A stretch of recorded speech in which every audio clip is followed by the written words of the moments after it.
여러분 건축해 보셨습니까? 저는 태어나서 제가 제 손으로 무언가를 지을 거라는 건 상상을 못 해봤습니다. 어떻게 제가 건축을 하게 되었느냐? 목사가 되면서 제가 지난 회령역 앞에 있는 저희 예배당 지을 때 맨 처음에는 리모델링으로 시작을 했습니다. 이제 그 당시에 한쪽에 이제 좀 이렇게 비어 있는 공간이 있었는데 그곳을 이렇게 리모델링하고 그리고 이렇게 지붕이 좀 꺼져 있었어요. 그래서 그 지붕을 또 다시 고치고 이래서 카페를 이렇게 만들었습니다. 마을 카페지 이제 마을 쉼터 같은 곳에서 이제 거기서 제가 이제 지키면서 또 공부도 하고 또 성도들하고 교제도 하고 이렇게 했어요. 이제 그러다가 예배를 한번 드리는데 수요일 날에 예배 드리고 나서 갑자기 어디서 타는 냄새가 나더니 연기가 나더라고요. 그래서 천정에서 물이 똑똑똑 떨어지는 겁니다. 그래서 이게 뭔가 봤더니 지붕이 탔어요. 그래갖고 그 나중에 지붕을 뜯어보니까 그 안에 이제 스티로폴이 있었었는데 스티로폴 사이로 이제 전기선이 지나간 겁니다. 전선이. 그런데 뭐 어떤 일이 일어난지 잘 모르겠어요. 제 생각에는 뭐 쥐가 갉아먹은 것 같은데 탔어요. 그래서 사실 불 날 뻔했는데 하나님께서 정말 은혜로 비가 오게 하셔갖고 불이 꺼져서 연기만 이제 자욱했습니다. 그래서 그때 장로님하고 이걸 어떡하냐 하다가 할 마음이 저희가 준비도 하나도 안 됐는데 어쩔 수 없이 그 예배당을 지을 수밖에 없는 상황이었습니다. 근데 그때 여러 가지 문제가 있었는데 제일 큰 문제 중에 하나가 뭐냐면 이게 건축법적으로 좀 문제가 많았어요. 왜냐하면 그 당시에 저희 대지 또 건축이 이게 재건축 조합하고 같이 묶여 있어 갖고 함부로 이게 손을 댈 수가 없는 상황이거든요. 그래갖고 그때 시청 건축가를 찾아가서 사정사정을 하고 방법 좀 알려달라고 지붕이 샌다고 비 맞으면서 예배 드릴 수는 없지 않냐고 얘기를 해갖고 이제 그분이 이제 짬을 내면서 방법을 한 가지 가르쳐 준 게 위에 덮어 씌우라고 얘기를 했습니다. 근데 위에 덮어 씌우는 게 방법이 쉽지가 않은 게 그 공간이 무슨 건축하기 위해서 뭐 이렇게 들고 내려고 뭐 이런 거 뭐 이렇게 크레인 같은 거 피하고 막 그러잖아요. 들어올 수 있는 공간이 아니었어요. 그리고 심지어는 이제 건자재를 놓을 수 있는 공간도 부족했기 때문에 어떻게 했느냐? 하나님께서 또 인도해 주셔서 몽골의 용사들이 저희 교회에 왔습니다. 그래서 몽골 분들이 맨손으로 지었어요. 진짜 그 위에다 지붕을 이렇게 파이프를 올려서 막 땜질을 하고 막 그리고 나서 그 땜질 한 거에다가 또 지붕을 씌우고 지붕 옆에다가 또 이제 겉을 씌우고 그리고 안쪽에서 또 이거를 또 뭐 수리를 하고 이러면서 했는데 제가 그때 그게 얼마나 힘들었었냐면 끝나고 나서 병이란 병이 다 왔는데요. 일단은 막 온 전신에 대상포진이 다 나갔고요. 저는 그게 두드러기인 줄 알았는데 긁었더니 되게 아프더라고요. 그래서 그게 온 거고 나중에 이제 봤더니 불면증으로 한 3개월을 앓았는데 그 다음에 이제 당뇨도 오고 뭐 이런 여러 가지 게 막 왔습니다. 근데 그때 제가 마음속으로 다짐한 게 야 이건 아무나 하는 게 아니다. 하나님 진짜 많이 도와주셨는데도 그 정도니까 이건 정말 재주가 있는 사람이 해야 된다. 그리고 내 때는 이제 끝이다. 뭐 이런 생각을 그때 했던 걸로 기억을 하고 있습니다. 건축이 되게 어려워요. 그도 그럴 것이 뭐 이게 아무나 하는 거 아니지 않습니까? 그럼 건축을 하기 위해서는 여러분 뭐가 필요하다고 생각을 하시나요? 그래서 제가 궁금해서 건축의 3요소 뭐 이렇게 생각을 해봤는데 저는 이제 그렇게 생각을 했어요. 맨 처음에는 뭐 자본, 자재, 인력 뭐 이런 거 아닌가 해보니까 돈이 필요하고 자재가 좀 좋아야 되고 그리고 인력이 몽골의 용사들이 있어야 이게 뭘 짓고 그래서 이렇게 생각을 했는데 뭐 그게 아니면 입지가 좋아야 되고 경제성이 나도 뭐 이렇게 생각을 했습니다. 근데 제가 굉장히 자본주의적이고 송부이라는 게 알아야 되는 게 우리 저 신영강 도사님이 건축학과를 나오셨어요. 물어봤더니 고전적인 3요소는 이거랍니다. 보여주시죠. 구조, 기능, 전혀 상관이 없는 거였어요. 아, 내가 되게 속물이구나. 왜냐하면은 그 구조가 있고 또 기능에 따라서 또 아름다움이 덧붙여야 되니까 이게 이제 르네상스의 이후로 나오는 이 건축에 대한 되게 클래식한 어쩌면은 이 생각이라고 합니다. 그런데 이제 최근에 와서는 이제 마천루가 올라가고 뉴욕에 여러 가지 또 뭐 건축물들이 시도되면서 건축이 이제는 굉장히 실용적으로 변했거든요. 그래서 건축의 느낌도 이제 많이 달라졌는데 이분이 이제 등장합니다. 루이스 설리번이라고. 이분이 이제 스위스 분인데 뉴욕에 와서 마천루들을 진짜 많이 올렸어요. 큰 빌딩. 그러면서 뭐라고 하냐면 Form follows function 해갖고 한마디로 기능이 중요한 거예요. 기능에 따라서 폼이 이제 만들어지는 겁니다. 그래서 말 그대로 실용적으로 이게 아름다움이 중요한 게 아니라 뭘 위해서 사용되느냐 이렇게 이제 바뀌고 최근에선 이제 해체주의도 이제 나오기 시작해서 기능도 아니요 미가 더 강조되고 그 가지고 있는 이미지하고 그 가지고 있는 어떤 그 전체적인 느낌 뭐 이걸 더 강조하는 뭐 이런 복잡해지더라고 보니까 이건 제가 할 게 아니다 역시 뭐 이런 생각을 했습니다. 제가 이런 얘기를 하냐 오늘 말씀 속에서 이 성전을 건축하는 이야기가 나옵니다. 물론 성전 건축은 보시다시피 솔로몬이 하게 된 거죠. 보여주시죠. 오랜 시간에 걸쳐서 솔로몬이 저 건축을 하고 하나님 앞에 영광을 올려드리는 뭐 이 일들을 역대기에서 가장 하이라이트에 해당되는 부분입니다. 그런데 사실은 이 솔로몬의 성전 솔로몬이 만든 게 아니라고 할 수가 있습니다. 뭐 어떤 영화 배우의 얘기처럼 다 해놓고 위에다가 밥상 차려놓은 데가 숟가락만 얹은 거라고 할 수 있는데 그럼 실제적으로 이 성전 건축에 보이지 않는 일을 다 한 사람은 누굽니까? 오늘 말씀에 나오는 아버지 다윗이었습니다. 다윗은 어느 날 솔로몬을 불러다가 이렇게 얘기를 하는데요. 우리 같이 한번 5절의 말씀을 읽어보도록 하겠습니다. 시작.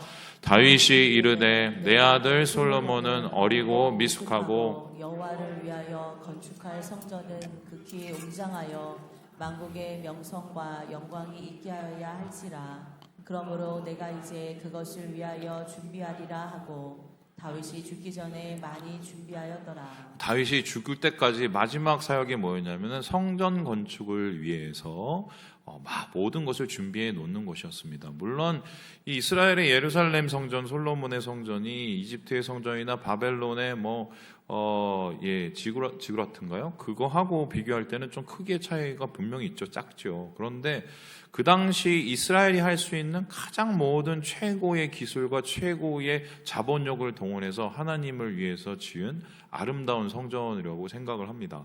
그래서 이것을 위해서 다윗은 모든 것을 준비해 놓는데요. 다윗은 어떤 준비를 했을까? 보시다시피요. 금 10만 달트, 은 100만 달트. 엄청난 돈이 필요하죠. 왜냐하면 사람들이 일을 해야 되니까 거기에 따라서 임금을 줘야 되죠. 그리고 실제적으로 그 안에는 뭐 금과 은으로 또 여러 가지 또 이제 포장을 하게 돼 있죠. 뿐만 아니라 녹과 철과 백항목과 또 석재들도 많이 준비를 해 놓습니다. 그러니까 다 모든 걸 준비해 놓죠. 그리고는 이것을 실제적으로 다룰 수 있는 장인들, 석수, 목수, 그리고 이거 뭐 이렇게 조각 장인들을 실제적으로 수입을 해오고 심지어는 그 기술을 배우는 것을 다 준비를 해 놓습니다. 그리고 가장 중요한 것을 한 게 하는데 성전 설계도를 사실 다윗이 다 만들어 놨어요. 이 만들어 놓은 것 위에 솔로몬이 이제 한마디로 아버지가 만들어 놓은 그 유산을 따라서 짓기만 하면 되고 그것을 통해서 예루살렘 성전의 아름다움이 만들어진다고 할 수 있었는데요. 근데 오늘 말씀을 보면 다윗의 이러한 엄청난 노력, 성전을 짓기 위한 노력이 왜 존재해야 됐음을 깨닫게 되는 구절이 있습니다. 왜냐? 다윗은 단순히 성전 자체를 지으려는 마음보다 더 큰 마음이 있었어요. 그것은 바로 하나님의 의도였는데요. 사실 하나님은 성전을 지을 필요가 없었습니다. 왜요? 전 우주가 하나님의 집인데 뭐 이 조만한 거에다가 아무리 잘 지어놔봤자 그건 하나님이 거하실 수 없고 발가락 하나 놓을 수도 없는 장소 아니겠습니까? 그런데 이 성전을 짓는 것을 하나님께서 허락하신 이유는 성전이 갖고 있는 의미가 있었고 다윗은 이것을 알았습니다. 그렇다면은 성전은 무엇을 위해 존재해야 했을까? 여기에 대해서 10절에 하나님께서는 이렇게 얘기를 하시는데요. 우리 같이 한번 읽어보도록 합니다. 시작. 그가 내 이름을 위하여 너는 그의 아버지가 되어 그 나라 왕위를 이스라엘 위에 굳게 세워 영원까지 이르게 하리라 하셨나니. 지금 이거 보면 성전 자체가 중요한 게 아니에요. 성전을 통해서 왕위를 세우고 왕위를 통해서 이스라엘을 굳건하게 하기 위함이다라고 얘기합니다. 그러니까 성전은 사실은 이스라엘이라는 나라를 세우는 것과 마찬가지였습니다. 단순히 사람들이 가나안에 와서 정복을 하고 자기 먹고 살 것을 터전을 만드는 그게 아니라 나라다운 나라를 만들어야 되는 거죠. 그 나라다운 나라가 만들어지기 위해서는 하나님의 생각에는 이 성전, 이스라엘 백성이 함께 예배를 드리고 하나님의 통치를 받는 그 상징성이 있는 성전이 세워져야 된다고 생각하셨던 것 같아요. 그래서 다윗은 이것을 깨닫고 성전 건축을 위해서 모든 것을 다해서 준비하는 것이 오늘 우리가 보게 되는 말씀이다. 그렇다면은 단순히 건축 자재, 돈 이런 것도 필요하겠지만, 그리고 그것을 다룰 수 있는 인력도 필요하겠지만, 성전 건축을 위해서 제게 굉장히 필요한 것들이 더 있다는 소리입니다. 사실 제일 필요한 것들이 있다는 겁니다. 우리가 앞에서 보았던 무슨 구조, 기능미, 아니면은 실용적 이런 거 말고 하나님의 성전을 짓기 위해서 꼭 필요한 거, 이 성전을 통해서 이스라엘이라는 하나님 나라를 짓기 위해서 꼭 필요한 게 있다는 거예요. 이것을 오늘날로 살펴보면은 오늘날 우리가 성전이라는 것은 교회를 뜻하지요. 우리 교회는 공동체입니다. 단순한 벽돌을 올리는 이것이 아니라 에베소서에 보면 우리가 함께 연결이 되어서 일종의 공동체의 성전, 성령의 전을 만들어가고 있는 것인데, 하나님이 거하시는 성령의 전, 하나님이 다스리시는 이 성령의 하나님의 나라를 만들기 위해서 어떤 것이 필요할까? 우리 보통 생각할 때 교회는 헌금도 필요하고, 교회는 조직도 필요하고, 교회는 여러 가지의 프로그램도 필요하지만 그거는 아주 그냥 표면적인 거고요. 오늘 다윗의 성전을 짓는 데 필요한 것처럼 교회도 필요할 때, 교회가 제대로 된 교회로 세워질 때 꼭 있어야 될 세 가지가 필요하다. 오늘 말씀 속에서 이 성전 건축을 위한 필요, 이 세 가지를 보게 되는데요. 우리 첫 번째 같이 한번 읽어보도록 하겠습니다. 시작! 평화. 성전 건축에 제일 필요한 것이 뭐냐? 바로 하나님께서는 평화, 샬롬이라고 이야기를 하고 있습니다. 우리 함께 9절의 말씀을 같이 한번 읽어보도록 합니다. 시작! 보라, 한 아들이 내게서 나리니 그는 온순한 사람이라. 내가 그로 주변 모든 대적에게서 평온을 얻게 하리라. 그의 이름을 솔로몬이라 하리니 이는 내가 그의 생전에 평안과 안일함을 이스라엘에게 줄 것임이니라. 다윗이 성전을 짓고 싶었는데 못 짓는 이유가 있었습니다. 오늘 말씀해 봤더니 피를 너무 많이 흘렸다. 한마디로 너는 전투를 해서 살상을 너무 많이 했다라고 얘기를 하고 있습니다. 그래서 네 아들은 전쟁을 그치게 하는 아들이고, 네 아들이 그래서 성전을 지을 수 있는 아들이다. 그때가 바로 성전을 지을 때다라고 얘기하고 있습니다. 그래서 실제적으로 그 아들의 이름을 하나님께서 지어줍니다. 사실 아들의 이름은 다른 이름이 있었어요. 여디디아입니다. 이것은 바로 나단이라는 선지자가 지어준 이름인데 하나님께서 주셨죠.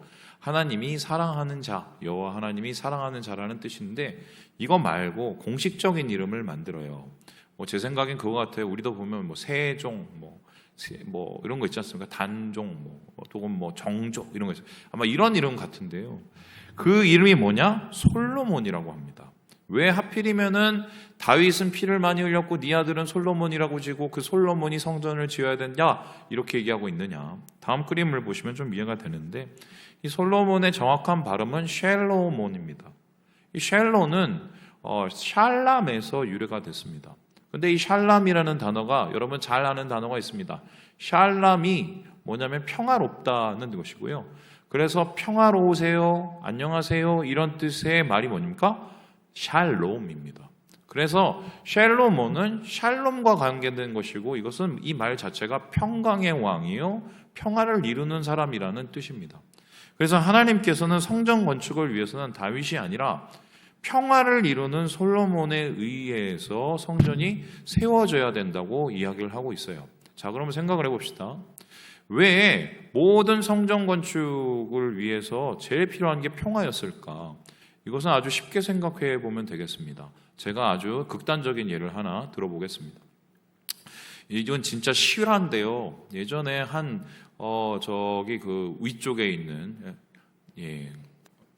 철원인가요? 파주인가요? 잘 모르겠는데 연천인가요? 그 어느 쪽에는 한 기도원이 있었었는데 이 기도원 원장님이 좀 되게 그 소위 말해서 영빨이 세신 속되게 말하면 진짜 영빨이 좀 센 분, 센케의 원장님이셨던 것 같아요. 예, 여자분이시고요. 근데 이분이 이제 땅을 사고 땅에 기도원을 세우고 뭐 여러 가지로 이게 하면서 열심히 뭐 기도도 하시고 또 열심히 거기에다가 사역을 하시고 또 사람들을 모았습니다. 그런데 어떤 일이 일어나느냐? 그 밑에 기도원 밑에 다른 예배당이 세워진 거예요. 다른 기도원이 세워진 거죠.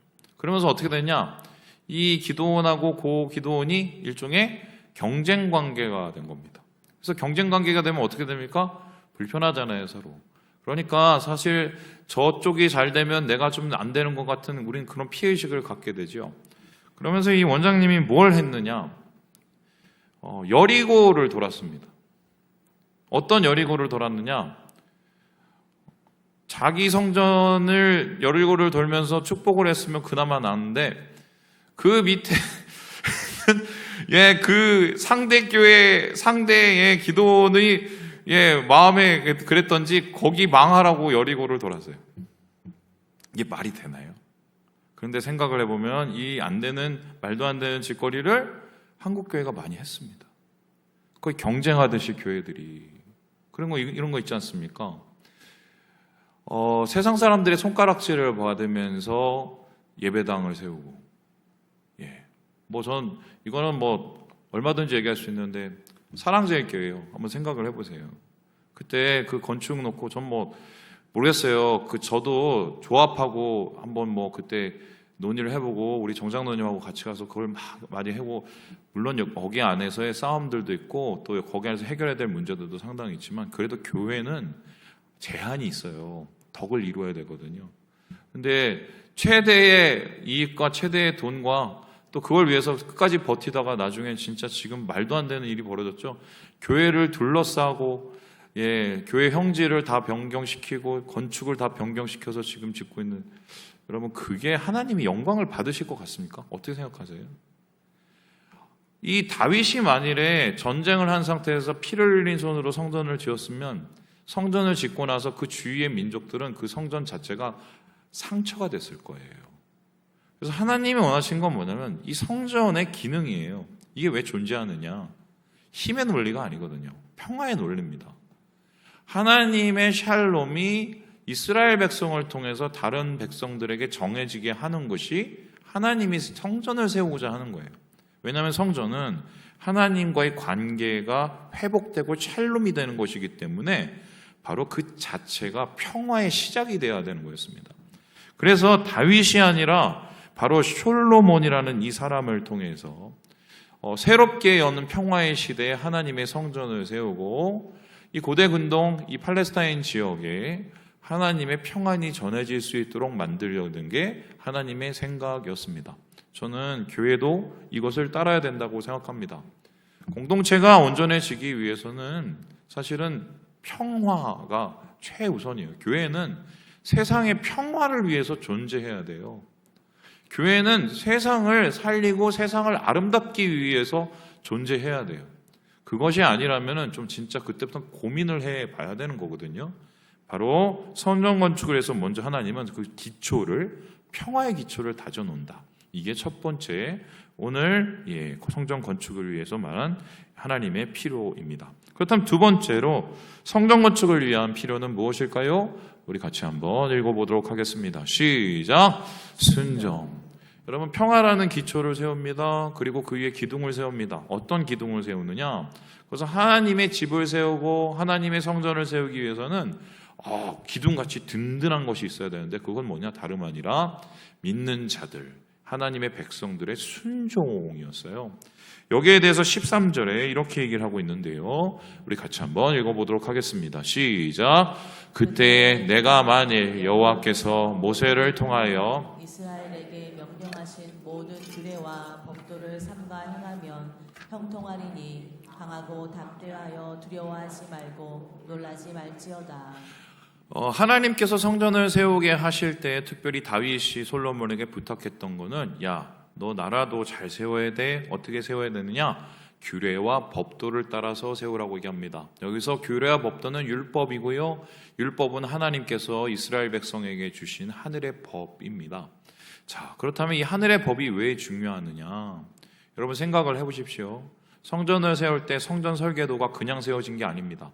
어떻게 세워지냐? 성막의 설계도를 그대로 곱하기 몇을 해서 만들어 놓은 게 성전입니다. 그러면 성막 설계도는 어디서 났느냐? 하나님이 주셨어요. 하나님이 뭐 몇 규빗이 여기서부터 여기까지거든요. 이게 48cm인데 이건 몇 규빗, 저건 몇 규빗 이렇게 다 해주셨습니다. 왜 하나님은 이렇게 디테일에 강하셨을까? 하나님이 보시는 것은 뭐 직사각형의 아름다움, 뭐 평면도의 구조의 어떤 그게 아니에요. 이스라엘 백성이 이것을 지키느냐 안 지키느냐였어요. 그래서 성전은 그 설계 그 자체보다 그것을 짓는 과정과 그것을 만들어가는 모든 과정 속에서 하나님의 주권이 나타나야 된다는 거예요. 그럼 어떤 일이 일어납니까? 이 성전을 짓고 나면 평화의 토대 위에 하나님의 주권이 나타나서 하나님의 다스림이 이루어지게 되는 것이죠. 그럼 이 다스림은 누구부터 이루어져야 되겠습니까? 바로 왕부터죠. 왕이 하나님을 따르지 않으면 다른 사람 보고 어떻게 따르라고 이야기를 하겠습니까? 저는 그래서 목사님들 정말 중요하다고 생각하는 게 목사는 정말 괴로운 자리입니다. 왜 괴로운 자리냐? 말을 너무 많이 해요. 그리고 여러분 앞에서 말을 너무 많이 해요. 어느 정도로 말을 많이 하느냐? 저는 이제 설교를 이렇게 다 적어놓고 예전에 이제 풀스크립트로 이렇게 다 쓰고 그걸 다 기록을 해놓고 제가 어떤 설교를 했는지 다 이렇게 리스팅을 다 해놓습니다. 그래서 주일 설교가 이제 거의 600개가 넘어가요. 제가 의정국당에서 와서 한 게. 그런데 그걸 이렇게 다 이렇게 놓고 맨 처음에 다 기억을 했거든요. 근데 어느 날 제가 뭘 이렇게 하다가 듣다가 이 설교 이거 야 뭐 이렇게 설교를 이렇게 괜찮은데 하는데 보다 보니까 제 설교예요. 기억이 안 돼. 기억이 안. 그러니까 뭐 제가 해놓은 말도 기억이 안 나요. 그러면 이게 왜 중요하냐? 자기가 해놓고 한 말도 기억을 못하면 그거를 따르겠습니까? 저는 목사님들 함부로 말 뱉는 게 아니라고 저는 생각을 하는 게 최소한 그 말을 하면서 말씀 전하면서 자기 자신을 비춰봐야 돼요. 그리고 자기 자신을 돌아봐야 되고요.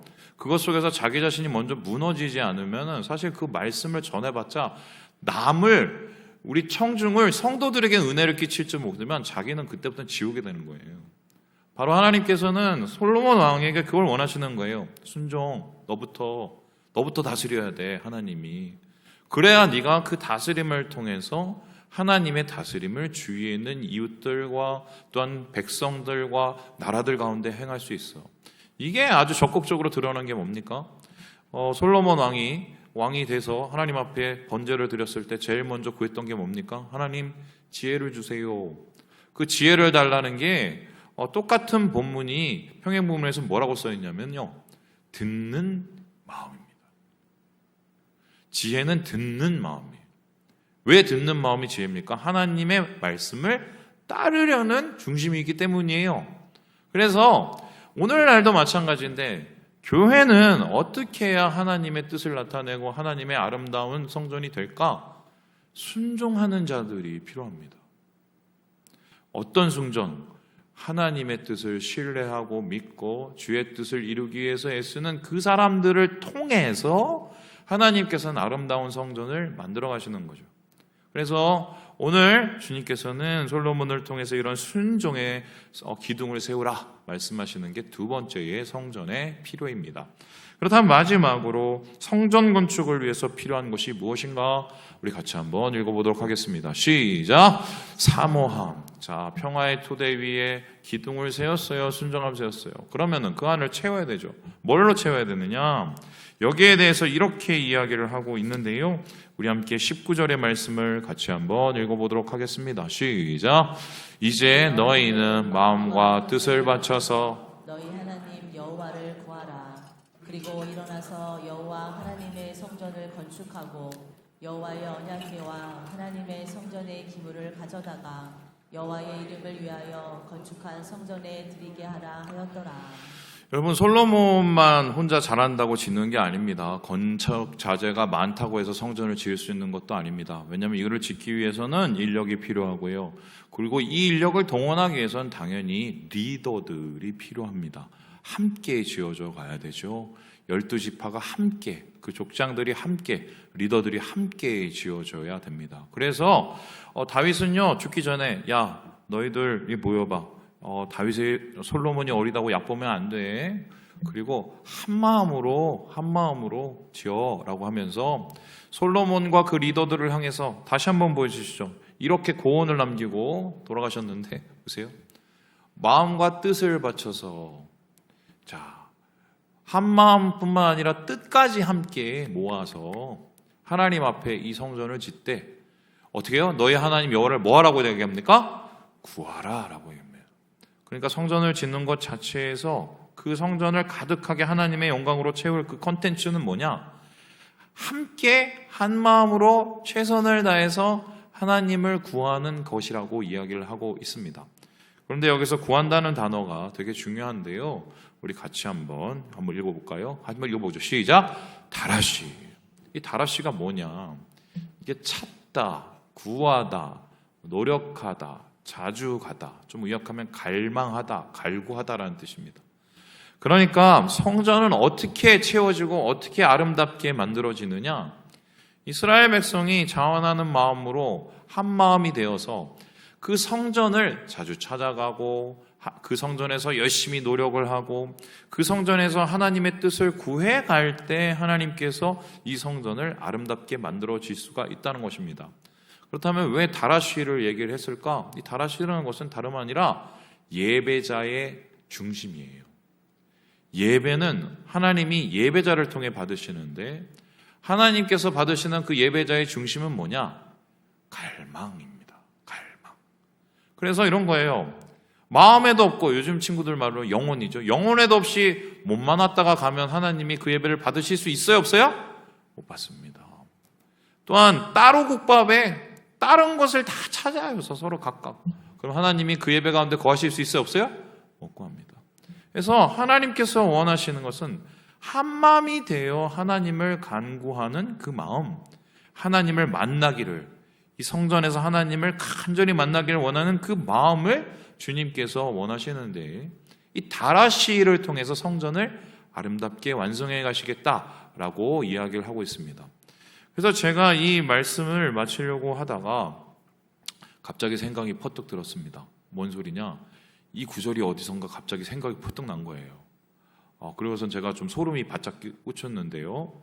예, 우리 함께 신명기 4장 29절의 말씀을 같이 한번 읽어볼까요? 시작. 그러나 내가 거기서 내 하나님 여호와를 찾게 되리니 만일 마음을 다하고 뜻을 다하여 그를 찾으면 만나리라. 예, 이거를 이 구절을 찾게 된 건 하나님의 계시다, 저는 이렇게 생각하고. 잘 들어보세요, 왜 그런지. 예. 여러분, 이 역대기는 제가 말씀드렸지만 성경 중에 제일 마지막에 쓰였다고 얘기했죠. 이스라엘 백성들이 바벨론 가서 고생 70년 다 하고 돌아와서 성전 짓다가 실패하고 또 성벽 짓다가 막 혼나고 막 괴롭고 힘들고 막 그때 이 역대기를 써서 이 역대기 기자가 이스라엘 백성들에게 위로를 주고 희망을 주기 위해서 쓴 책이거든요. 그렇다면은 이 역대기 기자에게 마음속에 이 성전에 짓는 이 이야기를 썼을 때는 뭐냐면 지금 그 독자들, 이 글을 읽어야 되는 사람들에게 꼭 전달하고 싶은 메시지가 있었을 거란 말입니다. 그러면서 아까 보는 것처럼 야, 다윗이 솔로몬에게 성전 지을 때 뭐라고 부탁했는 줄 알아? 그 방백들과 리더들에게 뭐라고 부탁했는 줄 알아? 여호와 하나님을 구하래. 한 마음과 한 뜻으로. 이렇게 얘기를 한 거예요. 그런데 다시 한번 보여주죠. 신명기 4장 29절에 똑같은 구절이 있죠? 보세요. 똑같죠? 마음과 뜻을 찾고 그를 어떻게 해요? 찾는다. 근데 여기서 중요한 게 뭐냐면요. 거기서입니다. 이 거기서가 어딘지 아십니까? 쫓겨난 데에서. 그러니까 이스라엘 백성들이 이미 죄질 걸 하나님이 아시고 죄져서 이스라엘에서 쫓겨날 줄 이미 아셨습니다. 그리고 쫓겨날 때 성전이 무너질 줄도 하나님 아셨어요. 그러면 돌이 하나도 남는 게 없습니다. 거기 바벨론에 가서 그냥 종살이하고 막 죽을 똥을 싸고 막 이러고 앉았는데요. 그런데 하나님 뭐라고 약속하시면 거기서 하나님을 다라쉬하면 너희들이 마음과 뜻을 합쳐서 다시 다라쉬하면 그곳 속에서 내가 너희를 만나고 찾게 된다. 거기가 성전이 되는 거예요. 이 이야기를 아마 지금 굉장히 시리와 좌절에 빠져 있는 이스라엘 백성들에게, 유대 백성들에게 바로 이 역대기 기자가 이야기하고 싶었던 게 아닌가. 다시 말해서 우리가 와서 지금 고생도 하고 힘들고 어렵게 막 이걸 지어가면서 우리가 막 숱한 어려움을 겪었는데 우리 한번 생각을 해보자. 우리의 마음속에 정말 하나님을 만나기 원하는 그 간절함이 있을까? 사모한 마음이 있을까? 정말 우리는 지금 한 마음이 돼서 그 하나님을 간절히 사모하는 그 마음이 있을까? 그 마음이 있어야 우리가 진짜 이 성전 건축을 마무리하게 될 것 같아. 그 마음이 있으면 이 모든 것 가운데서 하나님께서 새로운 일들을 행하실 것 같아. 이 이야기를 전달하고 싶었던 거죠. 그러면 오늘 이 말씀을 우리에게 한번 적용을 해봅시다. 제가 오늘도 뭐 1시간짜리 무슨 프로그램을 봤는데 목회데이터 연구소라는 곳에서 이제 그 소장님이 지소장님이신데요. 나오셔서 일반 뭐 3프로라는 3프로 TV라는 데가 있어요. 유튜브에서 되게 유명한 채널인데 거기에서 이제 한국 교회 현실에 대해서 이제 데이터를 쭉 뽑아가면서 얘기한, 제가 언제 한번 여러분하고 이거를 한번 공유를 하고 다 보고 싶은데 상징하는 바가 되게 많았습니다. 그때 여러 가지 지표나 지수를 보면 충격적인 이야기를 하나 해줬는데요. 지금 이제 한국의 인구 구조가 어떻게 되냐면 지금 역삼각형으로 변화하고 있거든요. 지금 한 이렇게 되는데요. 이게 2050년 가면은 이렇게 됩니다. 역삼각형이에요. 옛날에 우리가 이제 그냥 피라미드형이었는데 지금 점점 바뀌고 있죠.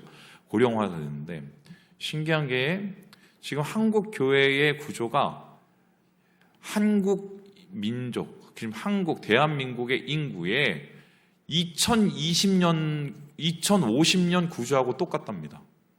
그 소리는 뭐냐면 한국 교회가 이미 25년 더 늙은 거예요.